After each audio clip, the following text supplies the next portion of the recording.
Hello everyone and welcome to your first civics class. We are going to start with civics today. Our first chapter is Introduction to the Constitution. The objective for today's class is students will be able to simplify information into key points. So we are going to get a lot of information today, all new information. We are going to simplify them and take out key points out of it. Okay,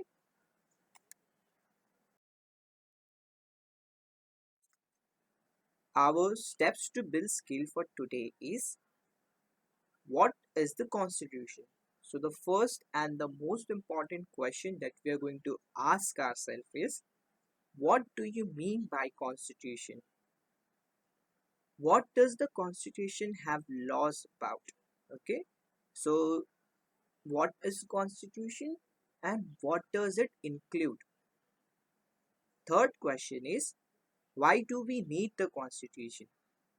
Why is it important for us to have the constitution? And fourth, but not the least, is why different countries have different constitution. So we're going to understand that different countries have different constitution and why is it so. So I have shared a link with you all in the WhatsApp group. Before we start our class, I request everyone to go to that link first, and there are some questions.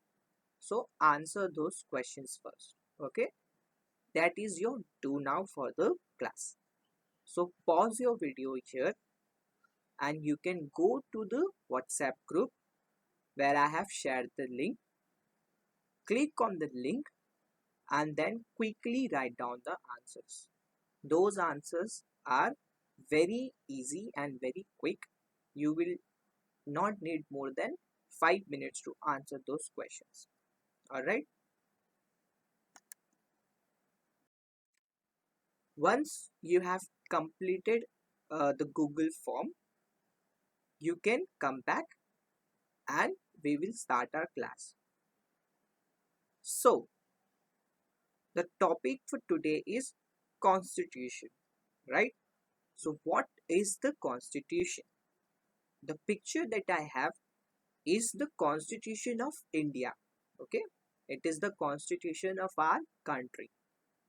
So, Constitution is a book that contains the ideas, rules, promises, and duties agreed by the citizens of a country. It is the fundamental law of a country. So the most important thing about constitution is it is a book. Just like what books do you have for learning, constitution is also a book. It is a book which has ideas, which has rules, which has promises, and which has duties. All of these are agreed by the citizens of a country. Okay, that means whatever rules, whatever ideas, whatever promises, and whatever duties are written in the constitution, in the book of constitution, those all of those things are agreed by the citizens of India or by the citizens of that country, which means that those people who are living in that country have to follow those things, right? It is the fundamental law of a country. Law means rules and regulations that every citizen has to follow who belongs to that country. So fundamental means very important. So constitution is a book which is very important. It is a very important law of a country, right? We'll move forward now. So we learned that constitution is nothing but a book. Now we need to know what all things are included in this book. So what does the book of constitution have in it, right? The constitution has laws about different things. Now what all things are written in this constitution, right? In this book, what all things are written? So there are laws, there are rules, there are provisions written for citizenship, for rights, for elections, and for relationship between citizens and the country. So citizenship means the government is going to give the citizenship to whom, and what are the provisions for it? What are the provisions for every human being to be legally to become a legal citizen of a country? So suppose if you are living in India, you must be having some uh, provisions, or you must be following some provisions, right, which are written in the constitution. And if you are following those provisions, then you are a citizen of India, then you have the citizenship of India, right? Same with rights. So there are many rights, right? There is right to freedom, right to speech, right to education. So these all rights are written in the constitution book. The book includes rules and regulations regarding it. One example that I could share is of right to education. So in India, every human being, irrespective of its caste, religion, it doesn't matter if you are Hindu or a Muslim, you have an equal right to education. So this is something written in the constitution. Now constitution is framed in a very systematic manner. It has a proper structure. Everything is written in the constitution in a structured manner, in a very proper manner. Then comes election. So constitution has given rights to its citizens to elect people who are going to administer the country, who are going to run the country effectively. That provisions, who is going to get the right to vote, who all are um, allowed to vote, right, and who all are obligatory to vote, all these rules are written in constitution. For example, many of you might heard or might know that if you want to vote in India, you must be above 18 years of age, right? If you are a minor, that means if you are below 18 years of age, you cannot vote. So that is one rule written in the constitution book regarding elections. Then comes the fourth part, that is relationship between citizens and the government. So constitution, um, so the what does the government do for citizens, right?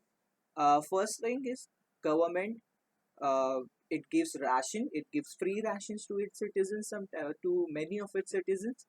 Then it also develop roads, it also constructs roads and dams and all those things for transportation.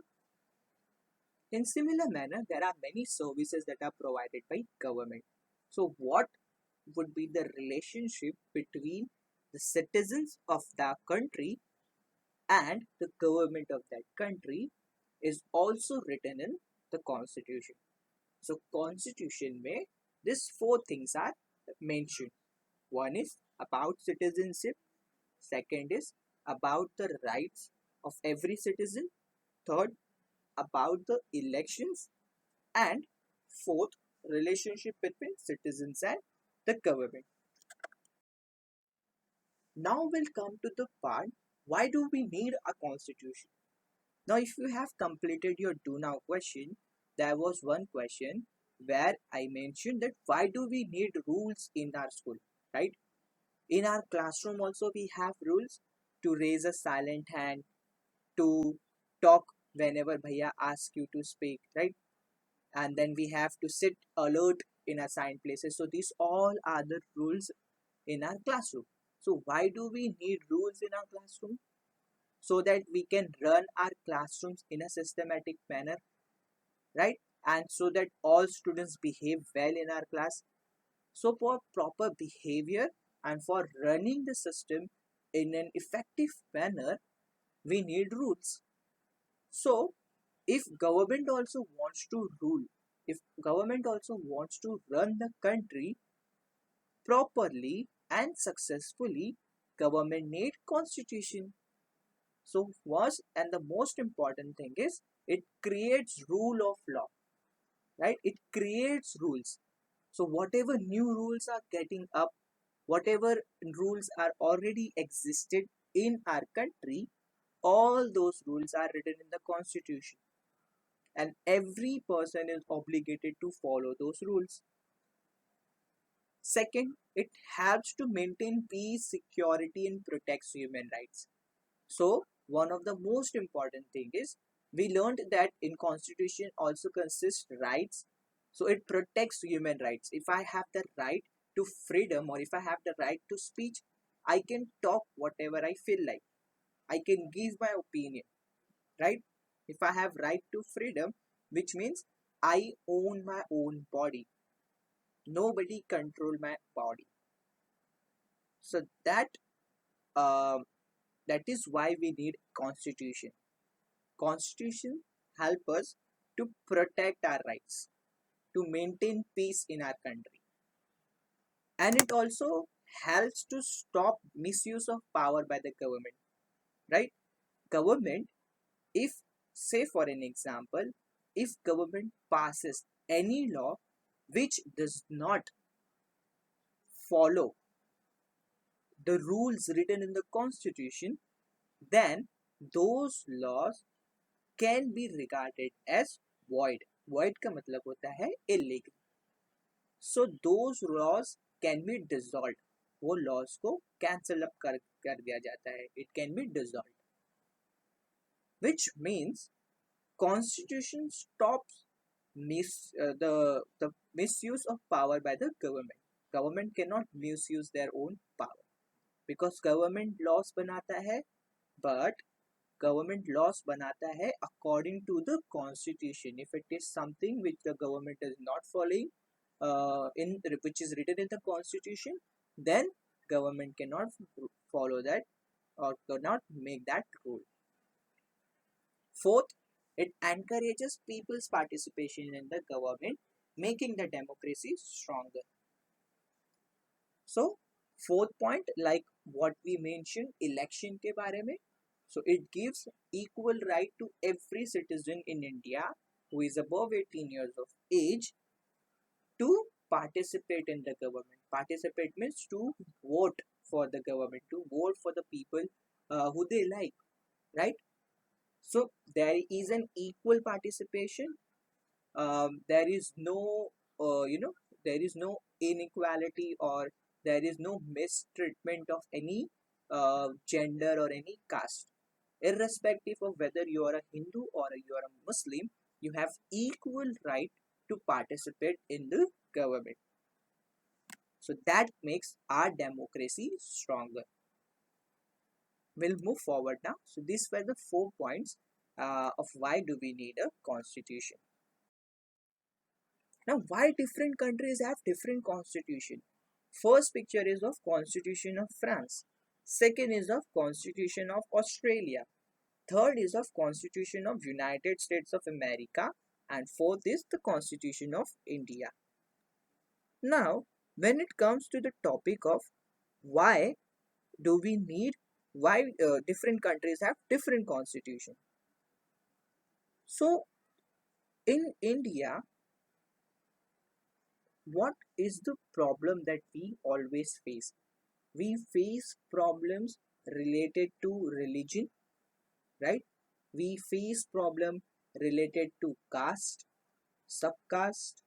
So all these problems are not present in different countries. In another countries, say for example in United States of America, they face problem based on racism मतलब skin color जो होता है, if you are black, if you are white.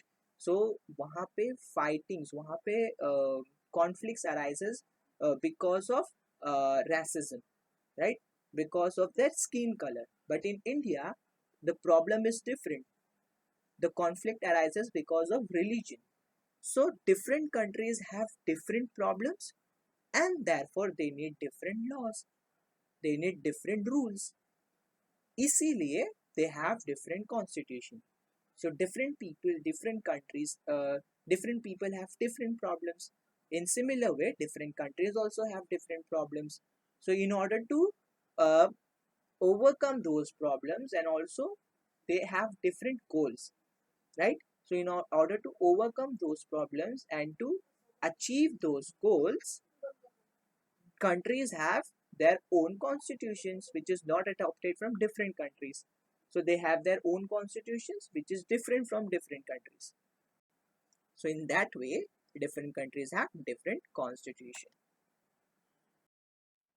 With that, we have come to the end of our today's class. I hope that you all liked our video. Now what you're supposed to do is, Aya has sent another link to the WhatsApp group. You go to that link and complete your homework. That is your homework for today. Okay, there is no other homework. You don't have to write any question or answers in your notebook. You have to just complete that form that I have sent in the WhatsApp group. Alright, make sure that you watch the video and you complete those two Google forms which I have sent in the beginning and in the end of the video by 1:30 p.m. Alright, this is the completion of part 1 of introduction to our constitution. We will continue this chapter for next two objectives. With that, we have come to the end, and thank you so much class. Have a nice day. Bye.